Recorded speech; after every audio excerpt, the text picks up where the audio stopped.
Hello everyone, hope you're doing well. It's time to once again be back on the update 2.29 dev server, and we're having a look at the good old Hungarian vehicles.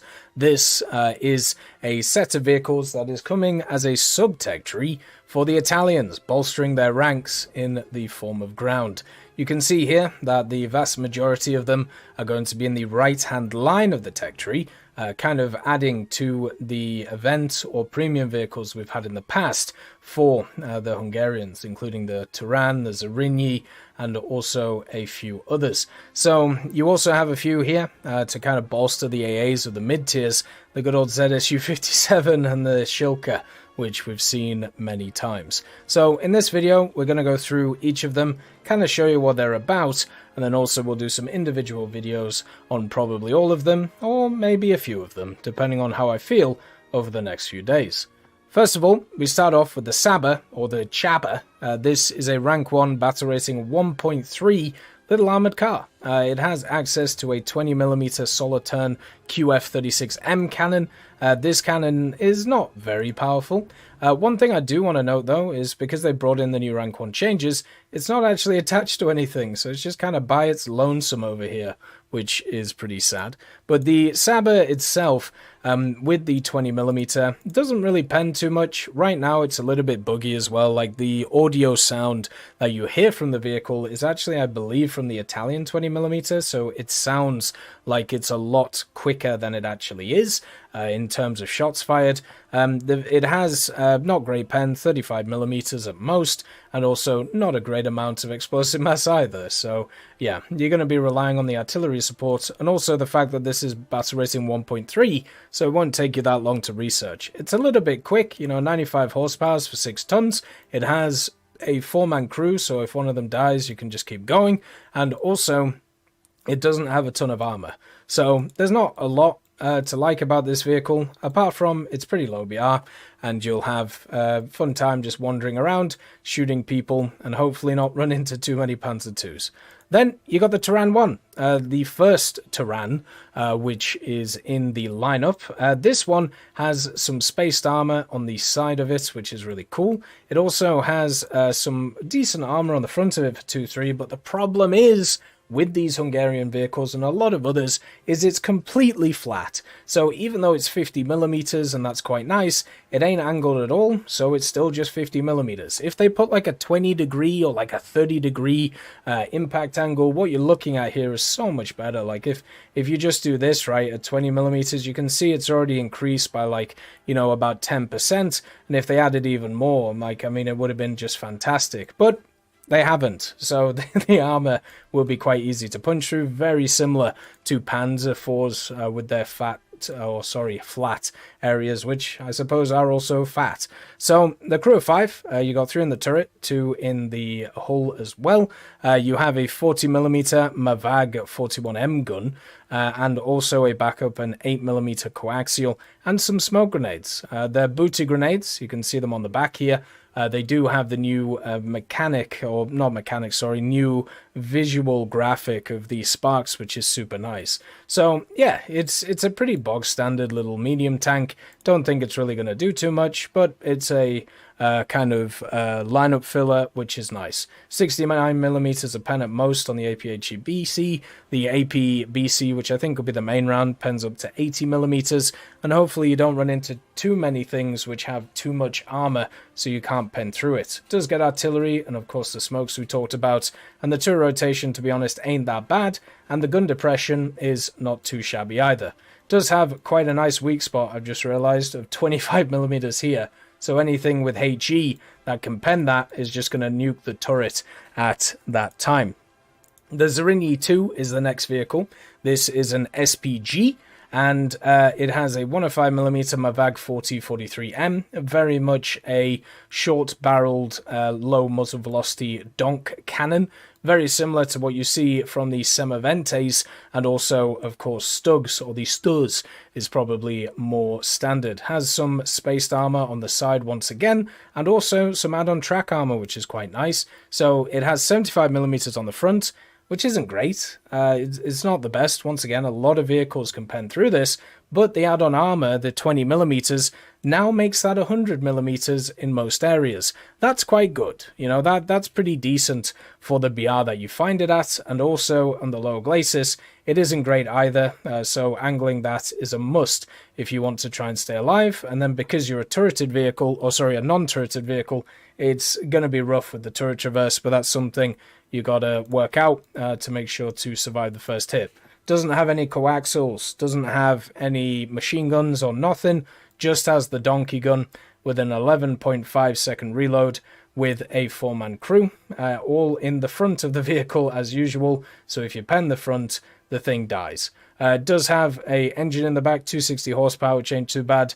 The transmission is my favorite part of this. If you've ever played the other Zrínyi, the premium version, you'll know how fun it is to shoot a shot and then just run away. The Zrínyi II is no different in that regard. Unfortunately, when we look at the Turan, it also has that ability, but because of its armor, you can't kind of like back up and then tank a shot and then go back in like the Zrínyi can, but at least you can get out of dodge. So the Zrínyi II, with its donkey gun, you get HE as stock, which is, oh, why? Anyway, HE stock, wonderful. 471 meters per second, 27mm of pen. So you are just not penning anything with this round. Luckily, the rank 1 mod is a heat shell, and this heat shell, muzzle velocity of 44 meters per second, 2.3 kilos of TNT, and also pens a decent amount. This pens 120mm. This vehicle can see KV-1 L11s, by the way, so if you're stock, good luck. Please get that round as quick as you can so you can actually penetrate stuff that you face. You may not do much damage, but at least you can hurt them. Then you got the Turan III, which is a Panzer IV at home. This is a battle rating 3.7, hilariously made vehicle. It has, once again, just a ton of spaced armor on it, and has the 260 horsepower engine, is able to go pretty decently forward, but the reverse has been cut when it comes to the transmission of this. The big kind of selling point of this vehicle is its 75mm 43M cannon. This cannon is pretty good, very similar to the Panzer IV's long 75, has a shell which pens 145mm, 112mm and 52, and then also a HE shell, and of course a heat, with 80mm worth of pen that you'll never use. Just use this one, the Panzer granate round, and do a ton of damage with it. That is a really nice round for 3.7, smoke grenades in the booty, and of course artillery support since it's a medium 2. You can see the smoke grenades once again here, and the intricate add-on armor, which I don't think is going to be that useful, but at least look pretty nice. So, as we talked about before, really nice gun, interesting mobility. What about the armor? Well, that's a problem. 75mm flat plate, once again, and then also 75mm flat plate on this, and then on the top is 50, and then on this is 20. So if you have any round at this BR, you can either go through the flat plate of 75 or 35mm down here. You can HE the thing through here, or you can even HE or even HESH the thing through here. So there is no way of stopping damage coming into the Turan III, which is a problem. So that means that you have to always shoot first, which most of the time is, you know, what you want to do anyway, but this is even more egregious in this way. So 5-man crew, pretty cramped, so if you get penned you probably die, so just make sure to get that shot off as quickly as you can. The next one's the 2S1. We talked about this previously, but we'll cover it again. The targeting speed is not great on the gun. It's on an MTLB chassis, so its mobility is fine, 300 horsepower engine, and also can go 60 kilometers an hour and 10 kilometers backwards. The gun is going to be incredibly bouncy, and the armor on this thing, you're going to get killed by 50 cals, which sucks and is not very fun. Doesn't have any extra machine guns or anything like that. It's kind of just sat by itself and has quite a long reload rate, but understand that this can get better with crew skills. One of the things that is nice about it, it gets a heat FS shell, which pens 400mm, not a ton of explosive mass to be able to back that up, but if you feel like using different shells to back it up, you have the 3OF24 or the 3OF56 or even the HEVT that you can bring along. All of them have pretty decent pen and also pretty decent explosive mass to back it up, and hopefully people will enjoy with the vehicle to be able to overpressure a lot of vehicles around. I personally don't really like using these vehicles, but I know some people who do. The reload and the targeting speed is always the things that crucify me, especially since sometimes I aim pretty badly with vehicles, so it can be a bit rough. The Heat FS may bail people out though, which would be quite nice. So then we have the ZSU-23-4. This is exactly the same as the Finnish ZSU-23-4 and the Russian ZSU-23-4. Doesn't get access to the HEVT like the Chinese one, the WZ-305. Instead, you just have the APC-BC, which makes it a very good TD, but not necessarily a good AA. As an AA, it can obviously, if it hits a vehicle, just annihilate it, but the chances of hitting a vehicle is not exactly high, unless you're talking about helicopters flying around the place. I've had a pretty decent time in the ZSU-23-4 in the different tech trees that it's been available, but let's just say I'm not really looking forward to playing another one. Then we have the ZSU-23-4, the Shilka, and this just has the 423mm, the quad 23s, is able to just put out a ton of burst mass at a target which is getting closer and closer. The radar is awful, and they nerfed it maybe a year ago, and it's just absolutely terrible at range. It tracks incredibly, it searches incredibly slowly, and also tracks very poorly as well. So generally, it just doesn't work very well. The optics are quite nice though, and the vehicle is maneuverable, and as long as a target is within like 2.5 to 2k of you, you are able to just annihilate it with the guns. It's just volume of fire though, it isn't exactly being accurate, it's just putting so many shells into the air, eventually one of them's going to hit. You do have AP as well, which pens an okay amount. You can deal with light vehicles and IFVs, but generally you're probably going to want to use HE or even default to be able to annihilate planes and ground vehicles. But yeah, this is in 3 tech trees now. It's in the Israeli one, the USSR one, and now it's in the Hungarian one. I wonder if we'll ever get the modernized version of this thing. Then we've got the BTR-80, the BTR-80A specifically. This is a copy and paste of the Soviet one. The only difference is that it has these sandbags on it with some additional armor on top of them. So you basically have 5mm of extra armor on the sides, which is going to make absolutely no difference since it only has 8mm under that. So you're just going to be able to go through it with pretty much any machine gun anyway. The BTR-80A is quite a fun mobile vehicle. It has a gun which is only useful once you get the APDS.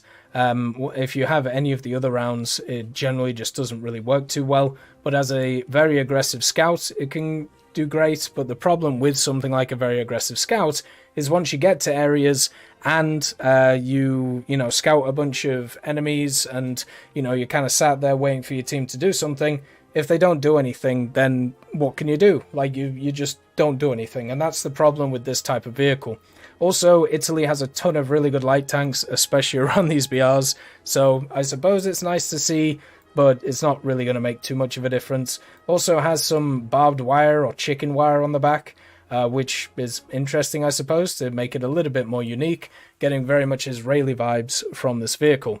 Then you got the T-72M1. The T-72M was the exported T-72A, which didn't have access to the internal armor. The T-72M1 package was to basically bring the armor up to a T-72A standard. So the T-72M1 is just the T-72A in all respects when it comes to War Thunder. So if you like the T-72A, you like the T-72M1. In my opinion, it's a good vehicle. It's got a decent reload for the BR. The 125mm, once you get the 3BM22, is a nice round. The laser rangefinder is nice. The smoke works very well. And generally, the actual good old armor on the vehicle does hold up, apart from on the driver's port or the lower glacis. So for me, it works very nicely. It works great, and then it also has pretty decent mobility. The only issues with it are the reverse speed on it, and also if you get up-tiered, you just run into things which are able to just penetrate straight through your armor. But at your BR, generally you can work very well with this machine, and it feels pretty nice. Talking about monsters that annihilate the T-72M1, you have the Leopard 2A4. This is pretty much the bog standard MBT that you're going to get from the NATO side of things. The difference between this one and a few others that are there is you do actually have a new camouflage for this thing, which you can see here. This is on a lot of the high-tier Hungarian vehicles, so this is the one that they'll come with, and it has a scoop, so, you know, at least there's that. It has the standard rounds, so, you know, the DM23, not the DM33, it's a 10.3, it's got the Gen 1 thermals, it's got the laser rangefinder, it's got all the stuff, you know, it's just a copy of what you've seen before, and it'll bolster lineups for the Italians with help from the Hungarians. And then the cream of the crop, the thing that to get people interested in the Hungarian tech tree in Italy, the KF41. So this is a monstrosity, I think is the way I would put it. It is a absolutely disgusting looking vehicle, but at the same time has the opportunity to be incredibly powerful in the game. Now, right now, in its current iteration, I feel like it is missing a few things, but those things I'm sure will come in the future.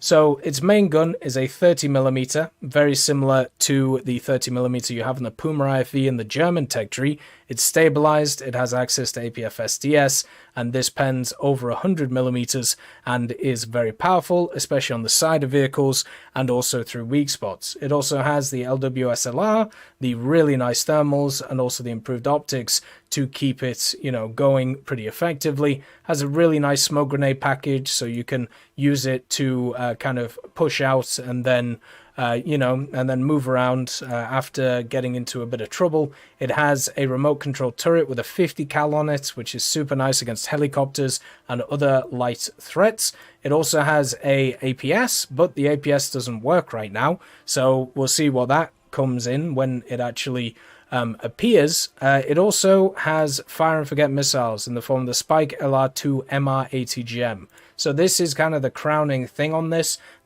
tandem ATGM missile, which is a fire and forget missile.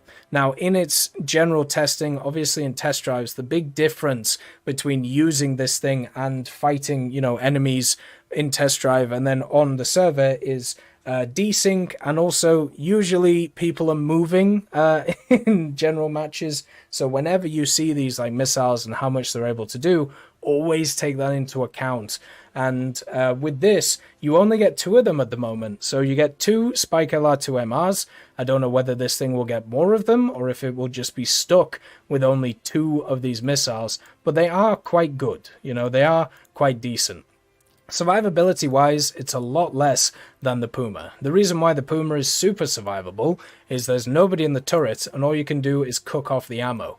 Well, if you shoot the ammo in this, the 2 guys are actually sat in the turret themselves. You know, the commander and then, of course, the gunner.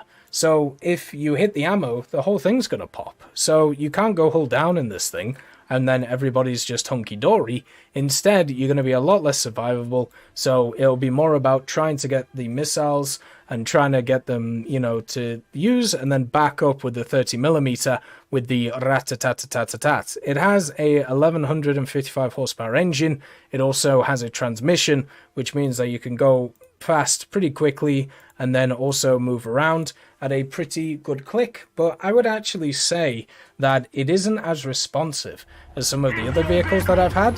You can see here that it does turn pretty aggressively and pretty quickly, but when I think of the actual BR that it's at, the acceleration isn't anything to write home about, and it also has an absolutely massive booty. You can see the thermals here, absolutely beautiful.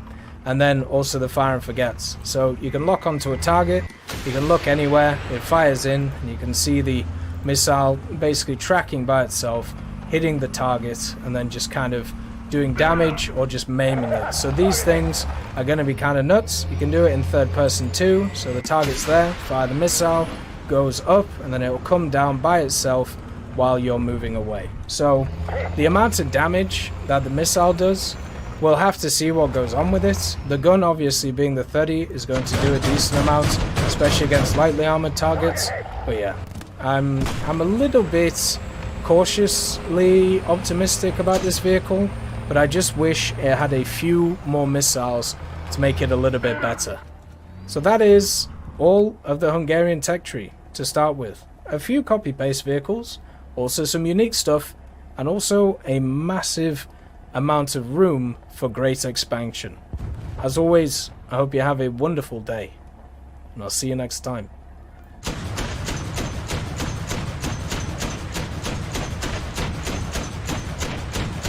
I'd just like to thank Brendan Quinn, Vilneus, Character Fuel, Juan the Panda, Carrion Crow, Gus Irenicus, Pyman, Merciless Reaper, Orange Tail, Teddy, Daniel Stanton, Moxie, B. Young, Bareen, Peter Grayling, Alan Hacker, Sem Alslan, Uncle Bean, and Derek R., and also Lafouche for supporting the channel.